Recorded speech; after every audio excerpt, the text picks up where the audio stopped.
Welcome back to the reading of Reclaim Yourself by me, Jessica Lamar. Chapter 3, Welcome to Corporate America. In 2008, I graduated with an electrical engineering degree, just as I said I would in third grade. Everyone around me seemed nervous, and many had no interviews. Fortunately for me, I had 3 job offers. I accepted the company with the best benefits and pay, and I would get to stay in Arizona. Wayne, a skilled welder, brought in the big bucks. Excitedly, we started a house search until the day I received a call from my new employer, who informed me, due to the times, I would not be starting in Arizona. I would need to move to Austin, Texas, headquarters. I felt bewildered as my start date was a mere 2 weeks away. How was I going to find a place to live, pack all my stuff, and move 1,045 miles away? Well, looks like we don't need to be looking at houses anymore, I said to Wayne. Confused, he didn't know what to say. We had been planning our lives together, and in an instant, we weren't sure if we would even be in the same state. Wayne didn't want to leave his job on such short notice, which I understood.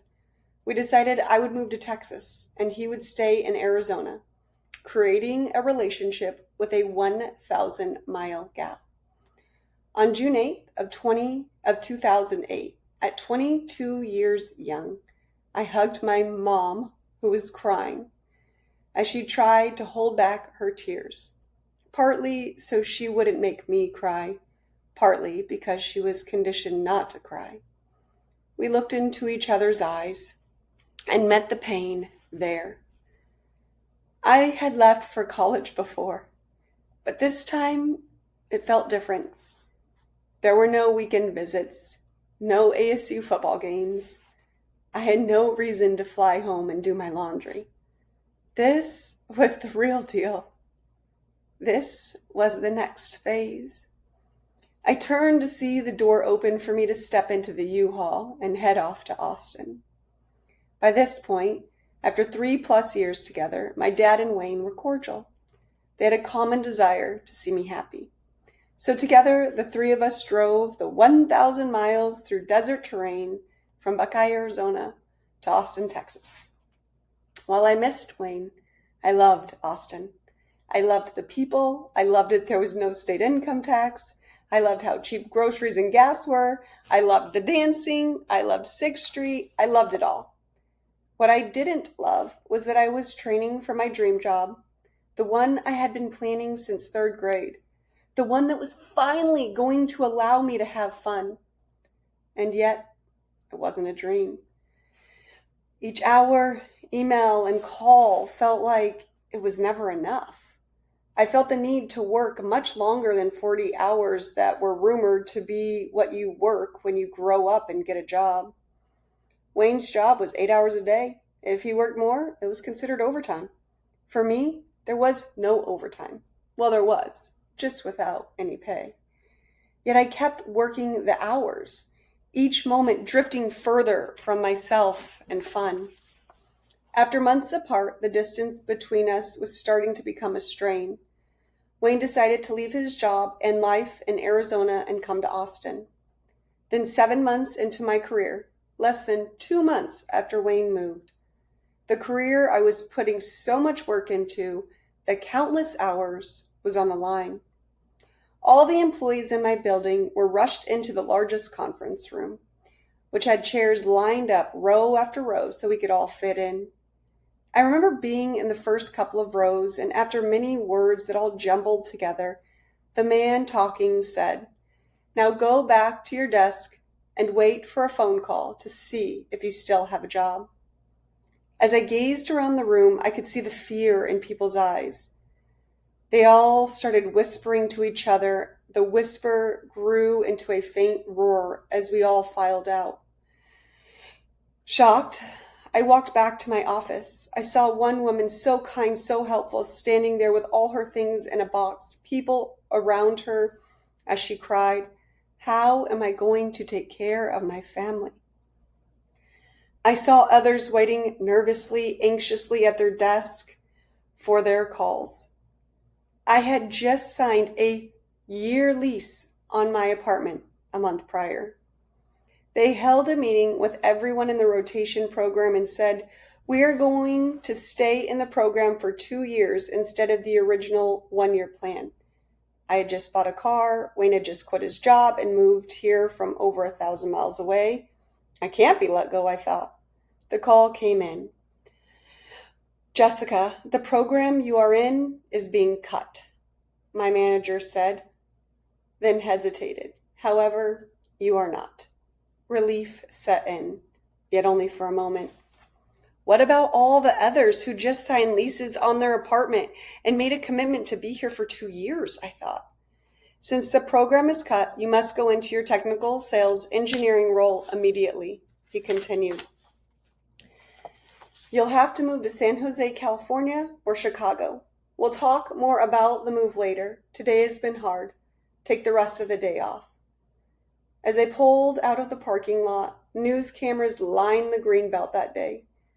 I witnessed the largest layoff in Austin. It's hard. Corporate America was not what I thought my dream job would be. After the layoff, I felt I needed to work more to justify them keeping me. While in college, I studied nonstop, working 1 to 2 jobs and interning each summer. Yet corporate America was the stress and demands of a colicky baby that never grows up nor out of it. I found myself more overwhelmed than ever. Unlike college, there was no endpoint, no test to study for, no final exam to complete, no summer breaks, and no winter break. No one stopped me from working. No one saved me from my type A, overachieving, hardworking, people-pleasing personality. I was the only one who could save myself, and I didn't know how. Growing up, I knew my parents loved me, but I didn't feel lovable.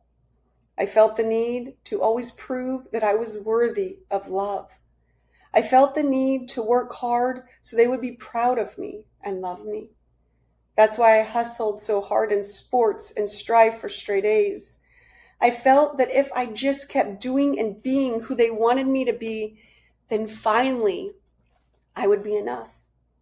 I felt the need to push myself because that little ounce of love I felt every time they were proud of me was something I wanted all the time. This striving for more led to my drive.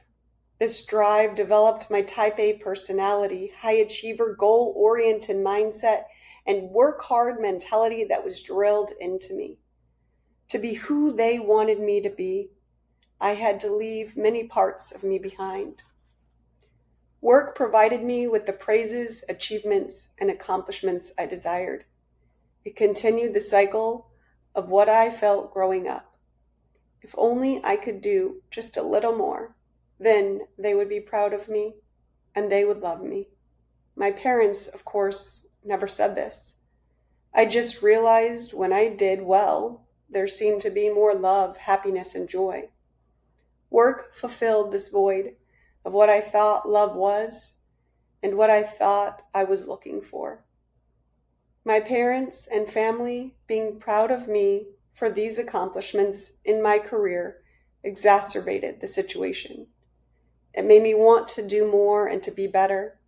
Accomplishments, doing well in school, in my career, and working hard are how I identified. This is who I was, Jessica, hard worker, overachiever, always willing to help, and does her best. Give it to Jessica, and you know it will get done. I even labeled myself as a perfectionist and controlling. All of this at the expense of my well-being. Corporate America wasn't what I expected it to be or what I thought it would be. I thought it would give me a freedom And maybe it wasn't corporate America, but so much so it was the electrical engineering degree. But no one could give me the freedom that I desired. Only I could.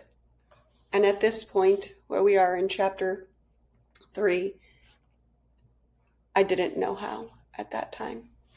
But there's more to come.